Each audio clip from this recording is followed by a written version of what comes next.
Благодаря ви, че се отзовахте на нашата покана. Заедно с вас сега ще направим едно пътуване до земята на йога, нейната мъдрост и нейното впечатляващо изкуство. И много се надяваме това пътуване да бъде и пътуване навътре към нашия собствен дух. В това пътуване ще ни помогнат музикантите, които току-що чухме. Песента, която те изпълниха, призовава точно към това. Човека да обърне внимание навътре към себе си и да се наслади на това, което намира в себе си. Нека да ги представим. Дан, който е наш светелен гост от Румъния. Джилия, от Англия. Милко, Ирина,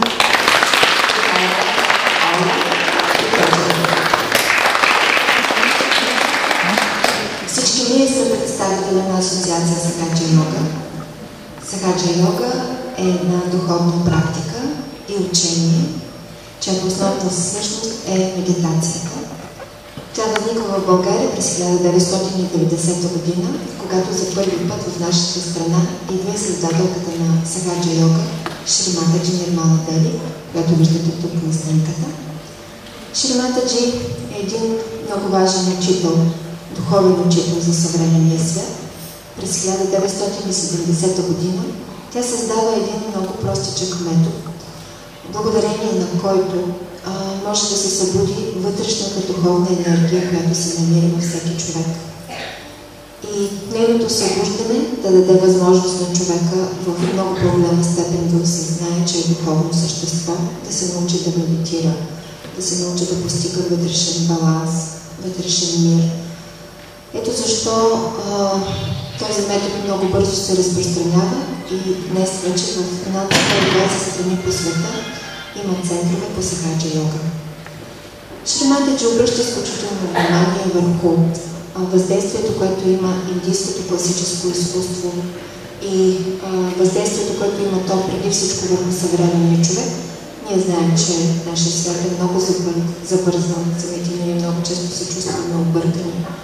Трудно постигаме състояние на покой.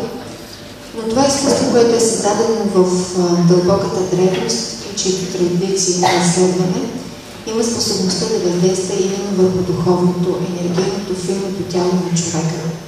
И сега ние с вас ще преживеем една такава среща. Надявам се да се почувствате добре. Насладете се на това, което предстои. Може би, за да бъде пълна насладата, е добре да изключим мобилните си телефони, така че да не пречим на концерта. Стремежът на човека да постигне вътрешен мир, да постигне усещане за радост, за щастие, за пълно удовлетворение, всъщност е нещо, което той вече е преживял. И това е това, което е преживял в своето детство. Ето защо много, и бих казала всички духовни учители казват, че ако човекът възвърне детската си чистота, детската си невинност и това усещане за чистота и невинност, той наистина ще постигне и духовен мир, но и духовно извисяване. Можем да кажем, че това е всъщност първият духовен принцип в Сахаджа Йога. В Индия този принцип се въплъщава в образа на Бог Ганеша, който е Богът дете със слонско лице и който има всички сили на едно малко дете. Знаем, че и най-сериозният човек се усмихва, когато пред него застане дете. Знаем, че детето може да накара всеки го да изрази своята обич и затова са създадени много песни, които изразяват тази сила на Бог Ганеша. Освен това, тези песни призовават Бог Ганеша да унищожи всички пречки пред човека. Всички пречки преди всичко пред неговото духовно израстване. Сега ще чуем една такава песен и надявам се да усетят радостта на детството в нас. Ah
разберем смисъла на нашия живот, докато не се свържем с енергията, която ни е създава.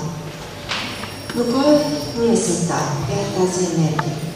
Можем да кажем, че всичко, което съществува около нас, всичко, което ние знаем като творение, е сътворено всъщност от една енергия, която се нарича Ади Шакти или първичната енергия. Тя създава целия видим, но също така и целият невидим духовен свет. Тя създава също така всичко, което ние познаваме като нежива и жива материя.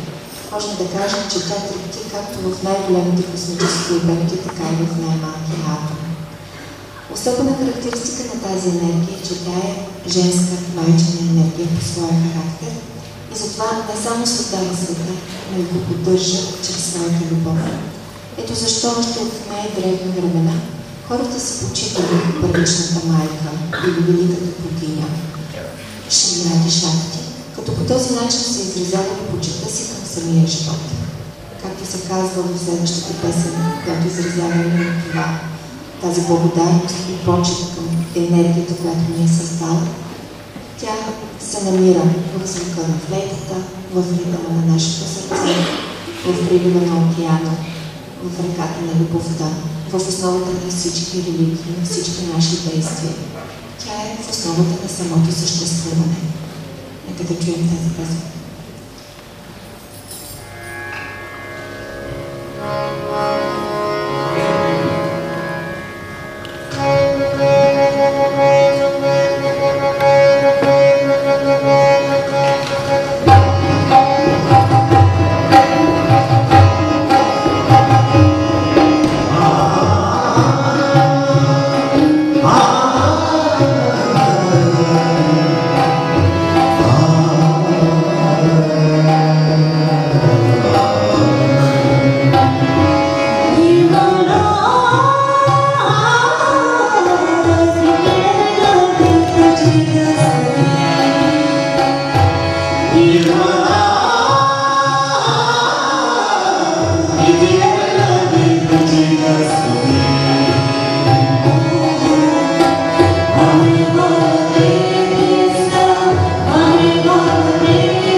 Hey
всички от мен,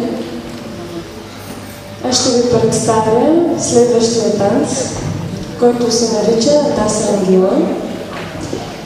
Предполагам, всички осъзнаваме, че в цялото творение само човек има способността да осъзнава и да се наслаждава на това творение. Затова и в традициите на всички народи съществуват празници, които призовават хората да се гледат в природния свят, за да забравят своите всекидневни грижи и притеснения. През месец април в Япония хората се съзерцават цъфтежа на вишневите дървета. През месец юни ние пък честваме празникът на розата. Фестивали на цветята съществуват в други страни, като Испания, Португалия, Холандия. Танца Даса Рангила е посветен на празника на цветовете Холи, който се чества в Индия през месец март. Този танц в изпълнението на Ана Лескова ни приканва да се насладим на златното небе, на златното слънце, на изкрящото небе, на любовта, която изпълва света.